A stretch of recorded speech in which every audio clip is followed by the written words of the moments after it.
ফিউচারে। এটা পাস্টের যে ভার্বটা থাকে প্রেজেন্টের, এই ভার্বকে নিয়ে ফিউচারে লাগতে হবে, শুধু উইলটা কাজ করে দিই ফিউচারের জন্য, ঠিক আছে? তো ফার্স্ট সেন্টেন্স একটা ভার্ব, যদি মনে করো আমরা এখানে বলি রিড, রিড থেকে আমরা যদি কোনো সেন্টেন্স বানাতে চাই, যেমন রিড মানে পড়া, না পড়ি, এইভাবে একটা সেন্টেন্স যদি আমরা বলি, কিভাবে আমরা বই পড়ি, না এটা কিভাবে ইংলিশে বলা যায়? We read book, we read বুক। এইভাবে সাবজেক্ট ফার্স্টে কি আছে? উই, প্লাস কি হবে? রিড, রিড একটা ফার্স্ট ভার্ব নিতে হবে, আর ডি, রিড। উই রিড কি পড়ছো? বুক, কি পড়ো? একটি বই, না এই জন্য এ বুক, আই রিড এ বুক। এইভাবে I read a book present এই সিম্পল টেন্সে বলতে পারি, না আমি একটি বই পড়ি। সেম কথাটা তুমি যদি পাস্টে বলো যে আমি এই বইটি পড়েছিলাম, এভাবেই না? যদি আমরা পাস্টে এই কথাটাকে বলি যে আমি একটি বই পড়েছিলাম, তাহলে এটা এইভাবে এই ফর্মুলা ফলো করে আমরা বানাতে পারি। বলো তো, আমরা একটি বই পড়েছিলাম, এটা কি হতে পারে?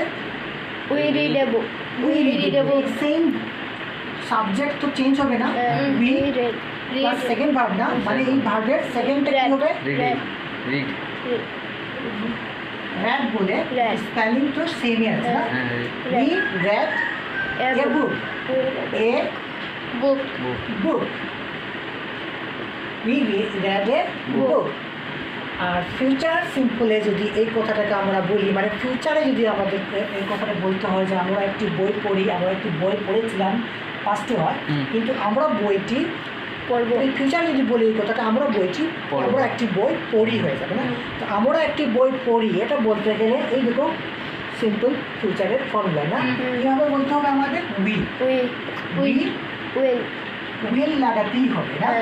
We will first verb read, we will read a book, a book। আমরা পড়বো একটা বই, ঠিক আছে? এইভাবে আমরা দেখো তো, we read a book আমরা একটি বই পড়ি, we read a book আমরা একটি বই, we read a book আমরা একটি বই পড়েছিলাম, we will read a book আমরা একটি বই পড়বো। তো ফিউচার সিম্পল, পাস্ট সিম্পল আর প্রেজেন্ট সিম্পল বানাতে একেবারে ইজি, তোমরা বলতেও পারবে। ভার্বটি ইউজ করো, একই ভার্বকে ইউজ করে তিনও সেন্টেন্সটা কীভাবে বলতে পারা যায় একদম সিম্পল, ঠিক আছে? কোন মিনিট আছে? হয়ে যাবে।